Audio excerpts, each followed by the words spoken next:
ሰላም ክቡራት ተኸታተልቲ ሲኔማ ሰመረ ከመይ ጸኒሕኩም ፈለማ ዮሃና እንኳዕ ኣብቅዓና እናበልና ብኩሉ ነቕርበልኩም ዘለና መደባት ሕጉሳት ክትኮኑ ንምነም ንሕጂ ድማ ሓፈሻዊ ውዕሎ ናይቲ ካብ 22 ክሳብ 27 መጋቢት ኣብ ሻርም ኣሼኽ ግብፂ ኣብ ዝተኻየደ ሻምፒዮና ቅድድም ብሽክለታ ኣፍሪቃ ዝድስስ መደቢና ሒዝናልኩም መፂና ዘለና ክሳብ ፍጻመ ብጽሞና ክትከታተሉና እናዓደምኩ ናብቲ መደብ የስክረኩም ሰናይ ምክትታል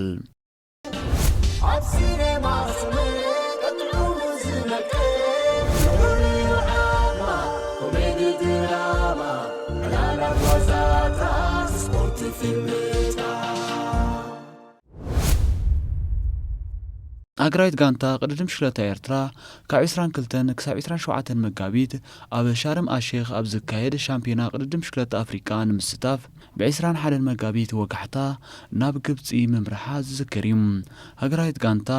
21 ተቐዳደምቲ ዝርከብዎም 30 ኣባላት ሓቂፋያ ተበጊሳ ኣብቲ ናይ ምፍናው ስነ ስርዓት ኣሰልጠንትን ተቐዳደምትን ብወገኖም ኣካይዶሞ ብዘለዉ ልምምድ ዘዕግብ ውፅኢት ንምምዝጋብን ዓቕሚ ትስዋት ተካቲ ተቐዳደምቲ ንምጉላሕን ድልዋት ምህላዎም ኣረጋጊጾም እዮም ተበጊሶም ኣብቲ ንምፍናዋ ኣብ ዝተኻየደ ስነ ስርዓት ኮሚሽነር ባህልን ስፖርትን ኣምባሳደር ዘመደ ተኽለ ኣብ ዘስምዖ ቃል ኩሎም ኣባላት ኣብቲ ዝጽበዮም ኣህጉራዊ ውድድር ብልዑል ናይ ጋንታ ውህደትን መንፈስን ብሉፅ ውፅኢትን ምምዝጋብ ከምኡውን ብደረጃ ኣህጉር ንዘሎ ደረጃ ብቕዓትን ተወዳዳርነት ኤርትራን ንምዕቃብ በርቲዖም ክሰርሑ ተላብዩ ኣፋኒዎም እንሆ ድማ እዞም ጓልል ሃገርና ቃሉ ከይዕበሩ ማእልያ ዘይብሉ ዓወታት ዝተጓነጽፉም ሃገራዊት ጋንታ ቅድድም ብሽክለታ ኤርትራ ኣብዚ ዓመታዊ ኣህጉር ውድድር ኣብ ናይ ዓበይትን ትሕቲ 23 ዓመትን ከምኡውን ኣብ ናይ መንእሰያት ምድብ ብውልቅን ብጋንታን ኣብ ዝተኻየደ ናይ ጽርግያን ናይ ግዜን ውድድራት ተሳቲፋያ ዝተፈላለየ ዓወታት ኣመዝጊባ ኣብ ፈላሚት ዕለት ድማ ሃገራዊት ጋንታ ቅድድም ብሽክለታ ኣብ ናይ ደቂ ተባዕትዮን ደቂ ኣንስትዮን ኣብ ዝገበረቶ ናይ ጋንታን ናይ ግዜን ውድድርያ 4 ወርቂ መዳልያ ብምዕታር ድሙቕ ዓወት ዘመዝገበት ኣብቲ ልዑል ምትልላኻት ዝተረኣየሉ ናይ ደቂ ተባዕትዮ ናይ ጋንታን ናይ ግዜን ውድድራት ሃገራዊት ጋንታ ቅድድም ብሽክለታ ኤርትራ ንተቐዳደምቲ ሄኖክ ሙሉ ብርሃን ዳዊት የማነ ሚካኤል ጎይትኦምን ኣኽሊሉ ገብሪ ህይወትን ብምስላፍ ኣብ ሰዓት 48.9 ኪሎ ሜትር እናተሓንበበትያ ካብ መወዳድርታ ጸብለል ክትብል ዝኽኣለት ኣብቲ መደብ ሃገራዊት ጋንታ ደቡብ ኣፍሪቃ ካብ ኤርትራ ብ6 ካሊድ ድሒራ ተሸላሚት ብሩር መዳልያ ክትከውን እንከላ ሃገራዊት ጋንታ ኣልጀርያ ከዓ 10 ካሊድ ዶንግያ ነሓስ መዳልያ ተሸሊማ ኣብ ናይ ደቂ ኣንስትዮ ናይ ዓበይቲ ውድድር ከዓ ሃገራዊት ጋንታ ኤርትራ ንሃገራውያን ጋንታታት ሞሪሸስን ሩዋንዳን በሊጻያ ዕውቲ ኮይና ኣብቲ መደብ ተቐዳደምቲ ሞናሊዛ ራያ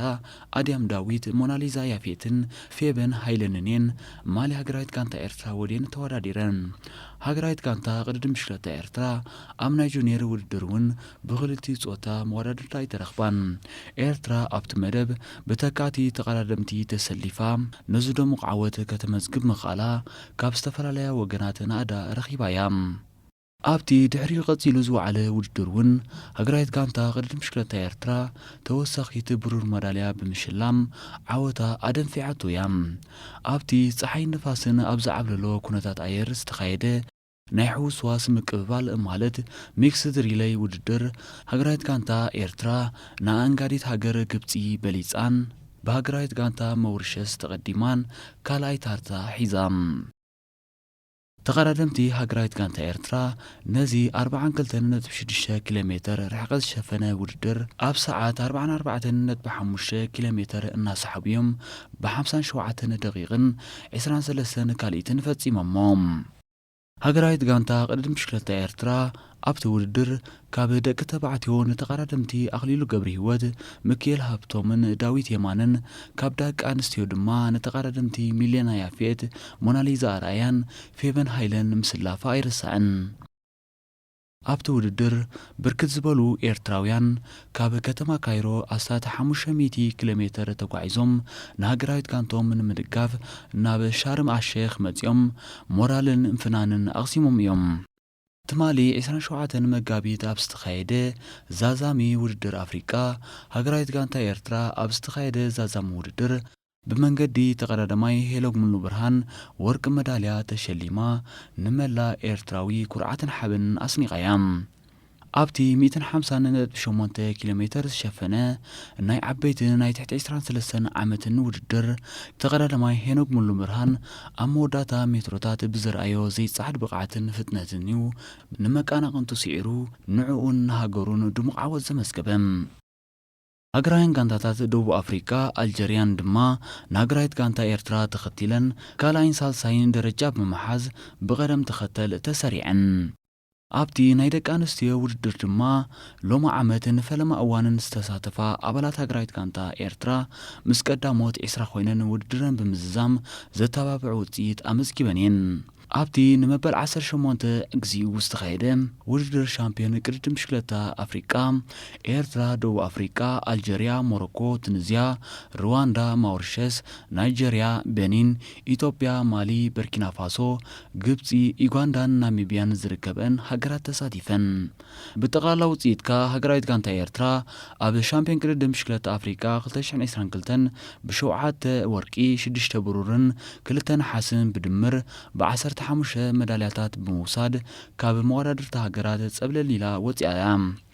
ኤርትራ ካብ 2010 ክሳብ 2022 10 ግዜ ተሸላሚት ወርቂ መዳልያ ናይ ጋንታ ናይ ግዜን ውድድር ብምዃን ልዕሊ ካልኦት ሃገራት ፀብለሊላ ተዓዊታ ዘላ እዚ ከምዚ ኢሉ እንከሎ ካልኣይ ድርብ ዓወት ኣብ ዓለም ታሪክ ተሰሪሑ እዩ ትማሊ 27 መጋቢት ኣብ ቤልጅየም ኣብ ዝተኻየደ 248.8 ኪሎሜትር ዝሸፈነ ውድድር ዝተሳተፈ ኣባል ቤልጅማዊት ክለብ ኢንተርማርኬ ኤርትራዊ ቢንያም ግርማይ ቀዳማይ ብምውፃእ ታሪክ ሰሪሑ ንህዝቡ ክብሪ ሂቡ ዓለም ኣዛሪቡ ኮኸብ ተቀዳዳማይ ቢንያም ግርማይ ኣብቲ ካብ 1934 ጀሚሩ ዓመታዊ ንሓደ መዓልቲ ኣብ ዝካየድ ክላሲካዊ ቅድድም ብሽክለታ ጌንት ዌቨልገም ዝተዓወተ ፈላም ኣፍሪካዊ ተቀዳዳሚ ብምዃኑ ተረኺሑ ዘሎም ክሳብ ዝሓለፈ ዓርቢ ኣብቲ ውድድር ናይ ምስታፍ ውጥን ከም ዘይነበሮ ዝገለጸ ቢንያም ደሓን ዝኾነ ውፅኢት ንምርካቢና መጺና ክታምኖ ዘጸግም ዘደንቕ እዩ ክብል ተዛሪቡ ቢንያምን ካልኦት ሰለስተ ተቀዳደምትን ኣብተን ናይ መወዳእታ 30 ኪሎ ሜትር ካብ ዓባይ ጉጅለ ፈንጢሶም ድሕሪ ምውፃእ ናይ ዛዛ ምሕንጻጽ ንምርጋጽ 250 ሜትሮ ምስ ተረፎ ሓያል ቅጽበታዊ ውድድር ቮላታ ኣካይዶም ተቀዳዳማይ ቤልጅማዊት ጋንታ ኢንተርማርች ዋንቲ ጎበርት ዝኾነ ቢንያም እዚ ኣብ መጻኢ ብፍላይ ንኣፍሪቃውያን ተቀዳድምቲ ብዙሕ ነገር ክቕይር ኢሉ እቲ ገለ ክፋሉ ኣብ ዘይምቹው ጽርግያ ኮብል ዝተኻየደ 248.8 ኪሎ ሜትር ዝሽፍን ቅድድም ጌንት ዌበር ብዙሕ ግዜ ከም መማወቂ ሰብነት ናይቲ ዝዓበየ ቅድድም ብሽክለታ ቤልጅየም ዝኾነን ኣብ ዝመጽእ ሰሙን ዝካየድ ዙር ፍላንደስ እዩ ዝርአ ንፈለማ እዋን ብእምኒ ኣብ ዝተሰርሐ ጽርግያ ዝተወዳደረ ቢንያም እቲ ኮብል ኣሸጋሪ እዩ ምቹ ኣይኮነን ክብል ርእይቱ ኣካፊሉ ናብቲ ቅጽበታዊ ውድድር ምስ ቀረብና እቶም ካልኦት ክሕይሉ ንምዃኖም ፈሊጠ ነይረ ግና ትብዓት ተሰሚዐኒ ኢሉ ቢንያም ኣብ ሕዳር 2021 ኣብ ዝተኻየደ ናይ ጽርግያ ቅድድም ብሽክለታ ዓለም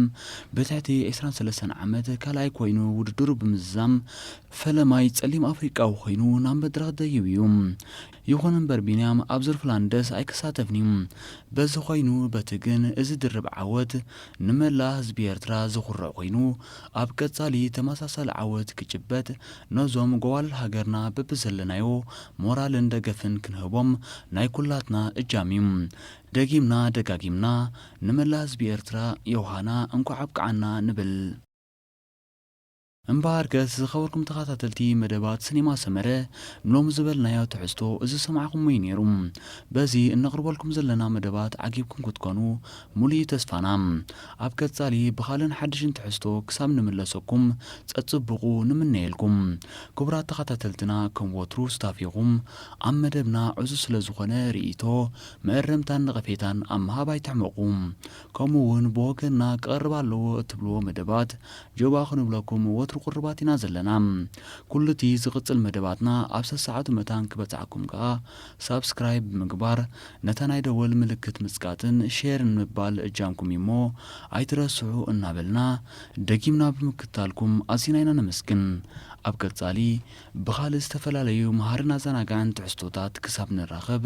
ሰላም ጥዕናን ራህዋን ንኹልና ሰሰና እዩ።